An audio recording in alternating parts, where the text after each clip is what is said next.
রান্না করছি শোল মাছ দিয়ে, ফুলকপি দিয়ে, আলু দিয়ে ঝোল।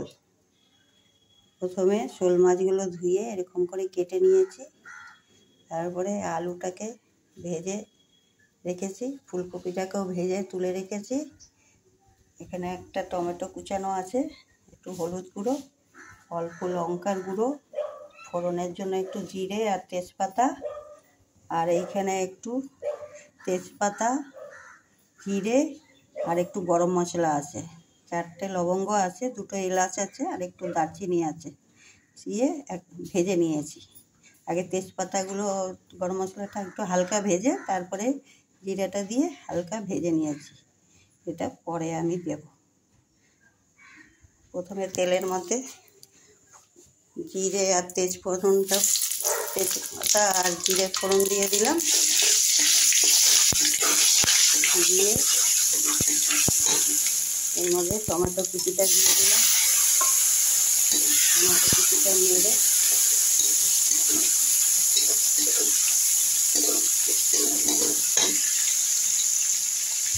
এর মধ্যে হলুদ গুঁড়ো, লঙ্কার গুঁড়ো দিয়ে নেড়ে এর মধ্যে আলু আর ফুলকপিটা দেব। দিয়ে একটু কষানো হয়ে গেলে, এই মশলাটা কষানো হয়ে গেছে, এগুলো তো ভাজা ছিলই আগে। এর মধ্যে আমি এবার জলটা দিয়ে দিলাম, পরিমাণ মতন নুন দিয়ে দিলাম। নুন তো ওই আলু কপিতে ভাজাতে নুন দেওয়া ছিল, আর অল্প একটু নুন লাগবে, দিয়ে নুনটা দিয়ে দিলাম। নুনটা দিয়ে জলটা দিয়ে দিলাম।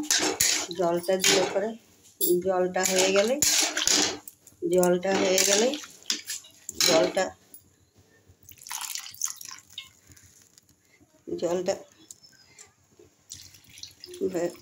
ব্যাস, আর জল, এই তো জলটা লাগলো।